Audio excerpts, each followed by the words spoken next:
napenda kutaarifu umma kwamba mkoa wa Tabora ni salama, upo shwari. Hakuna kikundi wala mtu ambaye mpaka sasa hivi anaweza akawa ni tishio au akapelekea kuwa tishio itakaloweza kupelekea wananchi wa mkoa wa Tabora washindwe kufanya shughuli zao za kila siku za kujitafutia. Kwa hiyo ni kuwapa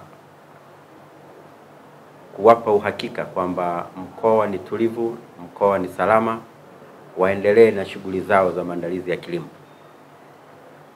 Lakini tunaenda kwenye uchaguzi tarehe 29 mwezi wa 10. Kila mmoja kampeni zinaendelea na zinaendelea salama, pia hakuna tatizo lolote.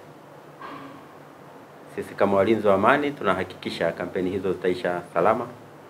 Hakutakuwa na kampeni ya mgombea yote, awe ni udiwani, ubunge au urais wa chama chochote kile ambaye atashindwa kufanya kampeni zake kwa sababu ya vurugu au watu wamempelekea vurugu au wamemletea vurugu ya aina yoyote. Kwa hayo na wahakikishia kwamba wapo salama, wafanye kampeni zao kwa utulivu na amani. Na amani ipo ya hali ya juu kabisa. Lakini yapo maneno kwamba watu wengine tulipata bango kule Nzega, mliona mtu ameandika kwenye ukuta wa nyumba ya mtu kwamba tarehe 29 ni maandamano. Niwahakikishie wananchi wa mkoa wa Tabora, watu wajitokeze kwenda kupiga kura, wajitokeze kwenye vituo vya kupigia kura bila hofu wala wasiwasi. Yupo mtu mmoja tumemkamata pale Urambo, anaendelea kuhojiwa. Aliandika kwenye nyumba ya mtu usiku. Sasa vyombo vyetu tunayo intelligence imara sana. Walimkamata asubuhi yake, anaandika kwenye nyumba ya mtu kwamba usiende kupiga kura, naenda kwenye maandamano tarehe 29. Sasa anaendelea kuhojiwa na vyombo vyetu vya usalama. Nikaona niwahabarishe umma kwamba matendo ya namna hiyo yaliyo na mwelekeo aina hiyo yote ni batili. Sasa sisi kama serikali tuna kazi ya kulinda kila mwananchi katika mkoa huu. Cha kuhakikishia ni kwamba tutawalinda kwa dhati kabisa. Kwa mtu asije akapata hofu kwenda kwenye kituo cha kupigia kura akidhani kuna uhalifu au kuna vurugu yoyote inaweza ikatokea. Tumejipanga vizuri, vyombo vya usalama vyote vipo imara na tumeviandaa kukabiliana na uhalifu wa aina yoyote ile.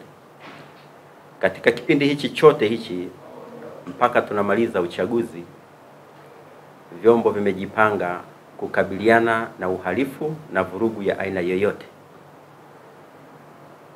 Na kwa kutoa onyo kwamba mtu asije akathubutu akaenda kuandika kwenye mlango wa mtu au ukuta wa mtu akihamasisha vurugu ya aina yoyote ile, tutambaini na tutakabiliana naye. Na nimeelekeza leo, waheshimiwa wakuu wa wilaya wakae na kamati zao za ulinzi na usalama, wilaya zote za mkoa huu, wilaya 7. Kuanzia leo, mtu yeyote yule atakayeonyesha ashiria yoyote ya vurugu ya aina yoyote akae ndani mpaka tumalize uchaguzi. Hatutakuwa na muda wa kusikiliza nini alichokuwa anakimaanisha. Kwa atakayejichanganya anatembea anaandika kwenye kuta za watu, akikamatwa leo tutakuja kumsikiliza baada ya uchaguzi. Tutasikia hoja alizokuwa nazo. Lakini nimewaambia mwisho wa kucheka wakuu wa wilaya ni leo, hakuna kuchekea mhalifu. Pambana na aina yoyote ya uhalifu. Tuna kazi kama wenye vitu wa kamati za ulinzi na usalama, kila mmoja kwa eneo lake, kuhakikishia wananchi usalama wa kulala na kuamka wakiwa salama bila tishio au kipingamizi cha aina yoyote. Kwa hayo ndio nilikuwa nataka niwaeleze. Lakini nawaambia wamiliki wa vyombo vya usafiri, tumekuwa tukikamata mara kadhaa wahamiaji haramu kutoka Burundi na nchi zingine lakini wamiliki wa vyombo vya usafiri, makondakta na madereva wamekuwa wakitupa taarifa hizi, na kiukweli tumekuwa tukiwabaini na tunawakamata mara kadhaa. Kwa na waomba pia na wao kipindi hichi wawe macho na watu wanaowabeba kwenye magari. Lakini wamiliki wa guest house, lodge, hotel na wao watusaidie. Watanzania tumekuwa watoa taarifa wazuri sana. Tunazo intelligence nzuri sana kila mahala. Kwa mtu asilale kwenye hoteli ya mtu wala guest au lodge pasipo kujulikana ametokea wapi na anakaa hapo kwa muda gani. Kuanzia leo akikaa siku 2 basi taarifa itolewe kwa uongozi uliopo katika eneo hilo.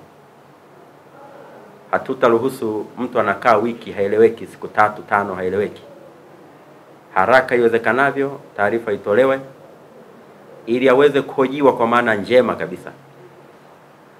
Kama nilivyowaambieni ndugu zangu, tunalo jukumu la kuhakikisha amani na usalama wa mkoa wetu. Hayo makubwa mawili au matatu ndiyo niliyowaitia, lakini wapo watu tumesikia pia na nyinyi mnaona wamejiandaa kuchoma baadhi ya maeneo wakimention vituo vya mafuta.